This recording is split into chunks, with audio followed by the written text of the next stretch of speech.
2 Samuel chapter 19. Joab was told, "The king is weeping and mourning over Absalom." So the victory of that day was turned to mourning as far as all the people were concerned.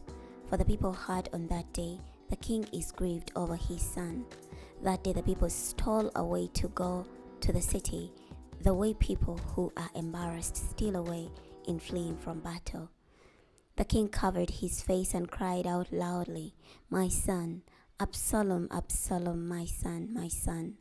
So Joab visited the king at his home. He said, "Today you have embarrassed all your servants, who have saved your life this day, as well as the lives of your sons, your daughters, your wives, and your concubines. You seem to love your enemies and hate your friends. For you have as much as declared today that leaders and servants don't matter to you.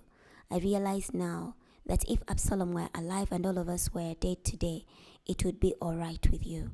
So get up now and go out and give some encouragement to your servants. For I swear by the Lord that if you don't go out there, not a single man will stay here with you tonight. This disaster will be worse for you than any disaster that has overtaken you from your youth right to the present time." So the king got up and sat at the city gate. When all the people were informed that the king was sitting at the city gate, they all came before him, but the Israelite soldiers had all fled to their own homes.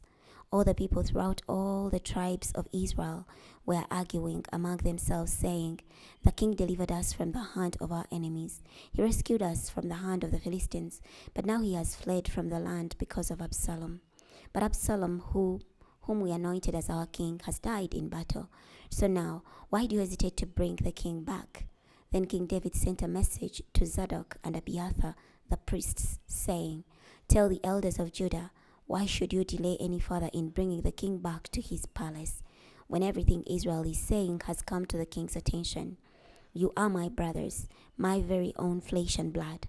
Why should you delay any further in bringing the king back? Say to Amasa, 'Are you not my flesh and blood? God will punish me severely if from this time on you are not the commander of my army in place of Joab.'" He won over the hearts of all the men of Judah as though they were one man. Then they sent word to the king saying, "Return, you and all your servants as well." So the king returned and came to the Jordan River. Now the people of Judah had come to Gilgal to meet the king and to help him cross the Jordan.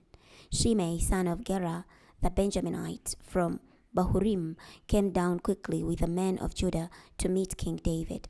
There were 1,000 men from Benjamin with him, along with Sheba, the servant of Saul's household, and with him his 15 sons and 20 servants. They hurriedly crossed the Jordan within sight of the king. They crossed at the ford in order to help the king's household cross and to do whatever he thought appropriate. Now after he had crossed the Jordan, Shimei, son of Gera, threw himself down before the king. He said to the king, "Don't think badly of me, my lord, and don't recall the sin of your servant on the day when you, my lord the king, left Jerusalem. Please don't call it to mind. For I, your servant, know that I sinned, and I have come today as the first of all the house of Joseph to come down to meet my lord the king." Abishai, son of Zeruiah, replied, "For this should not Shimei be put to death? After all, he cast the Lord's anointed." But David said, "What do we have in common, you sons of Zeruiah? You are like my enemy today. Should anyone be put to death in Israel today? Don't you realize that today I am king over Israel?" The king said to Shimei, "You won't die." The king vowed an oath concerning this. Now Mephibosheth, Saul's grandson, came down to meet the king. From the day the king had left until the day he safely returned, Mephibosheth had not cared for his feet, nor trimmed his mustache, nor washed his clothes. When he came from Jerusalem to meet the king asked him, "Why didn't you go with me, Mephibosheth?" He replied, "My lord the king, my servant deceived me. I said, 'Let me get my donkey saddled so that I can ride on it and go with the king, for I am lame.' But my servant had slandered me to my lord the king. But my lord the king is like an angel of God. Do whatever seems appropriate to you. After all, there was no one in the entire house of my grandfather who did not deserve death from my lord the king. But instead you allowed me to eat at your own table. What further claim do I have to ask the king for anything?" Then the king replied to him, Why should you continue speaking like this? You and Sheba will inherit the field together." Mephibosheth said to the king, "Let him have the whole thing. My lord the king has returned safely to his house." Now when Barzillai the Gileadite had come down from Roglim, he crossed the Jordan with the king, so he could send him on his way from there. But Barzillai was very old, 80 years old, in fact, and he had taken care of the king when he stayed in Mahanaim, for he was a very rich man.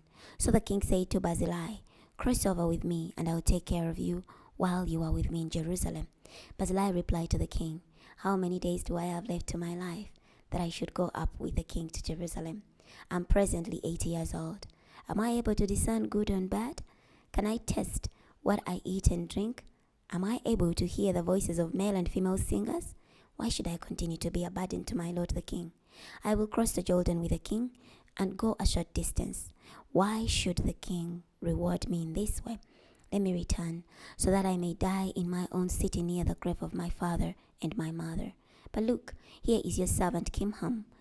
Let him cross over with my lord the king. Do for him whatever seems appropriate to you." The king replied, "Kimham will cross over with me, and I will do for him whatever I deemed appropriate. And whatever you choose, I will do for you." So all the people crossed the Jordan, as did the king. After the king had kissed him and blessed him, Barzillai returned to his home.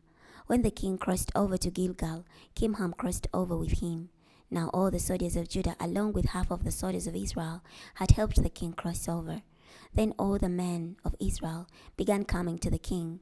They asked the king, "Why did our brothers, the men of Judah, sneak the king away and help the king and his household cross the Jordan, and not only him, but all of David's men as well?" All the men of Judah replied to the men of Israel, "Because the king is our close relative. Why are you so upset about this? Have we eaten at the king's expense, or have we misappropriated anything for our own use?" The men of Israel replied to the men of Judah, "We have 10 shares in the king, and we have a greater claim on David than you do. Why do you want to curse us? Weren't we the first to suggest bringing back our king?" But the comments of the men of Judah were more severe than those of the men of Israel. Chapter 20. Now a wicked man named Sheba, son of Bicri, a Benjaminite, happened to be there.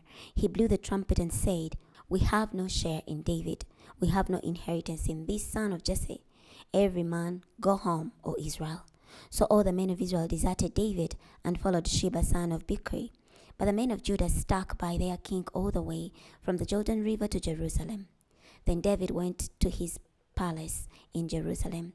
The king took the 10 concubines he had left to care for the palace and placed them under confinement.